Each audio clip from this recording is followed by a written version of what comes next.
2050, where are we right now? We're at 2020. So that's 30 years from now, 30 years from now, gosh. Well, our food supply chain will have completely changed.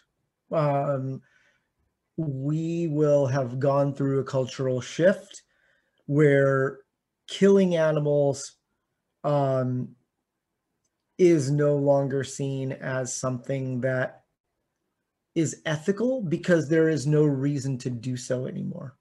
And I think that is the interesting shift that happens in the future, because until there is a perfect substitute, there is no ethical problem with killing an animal for meat right now. But the second you have that, it does become an ethical question. Should you eliminate a conscious being when you don't have to provide the same unit of nutrition, flavor, taste, all of those things? So I think that's one big thing that changes. I think like the sun becomes the primary source of energy for humanity. I think that is something that will be amazing.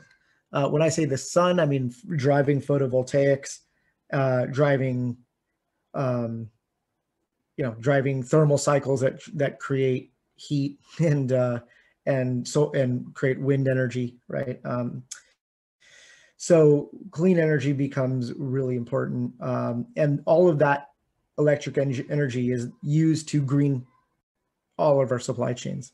So one of the things I'm seeing that's so cool, I didn't invest in these myself, but I'm certainly excited and interested in the technologies, are these green steel companies. And why is it cool? Because you don't have to use a blast furnace and use coal. You could use electricity, and that electricity could be sourced from renewable sources. All of this is going to add up to what I believe will reverse climate change. So that's where I'm an optimist. I'm a pessimist because I don't think it's possible without technology, which is why I invest in it all. Disease will still be extremely prevalent in our society. I don't think we will have appreciably lengthened our lifespans, unfortunately, our health spans especially. I know there's a lot of hope and hype for it, but I think it's a lot harder. I think we'll see that the microbiome is far more part of our health than we ever even thought. Even today, we're starting to see and it's pretty uncontroversial to say that microbiome is important in our health today. I think it's going to be shocking at how integrated it is. I think mental health will become the #1 issue in 2050. Something I'm thinking a lot about in general, just as, besides my business, something I am looking to invest more of my personal time into is helping others with mental health, and specifically around suicide. I think teen suicide, the trends are alarming. I think social media has exacerbated a bad trend already. And so in a life devoid of meaning, right, which as an existentialist, I believe in, but I think that's ultimate power as well, because you could create and craft meaning for yourself. I think that's hard for a lot of people to do. And so I think socially, we need that kind of construction in order to help curb mental health challenges.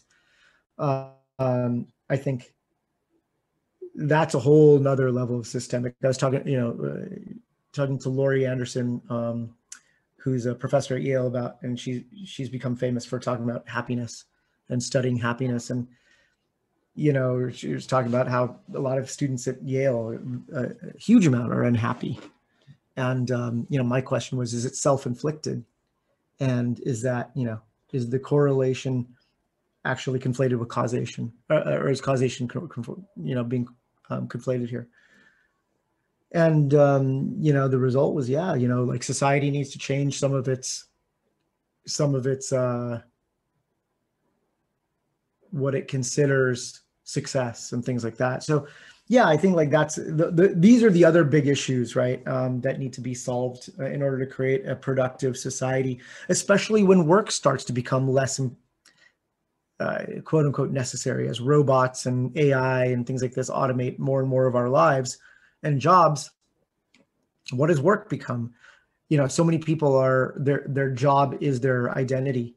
And when you take that away, that's both horrifyingly scary as well as a tremendous opportunity. You know, and I think we need to help people make their transition to the opportunity side.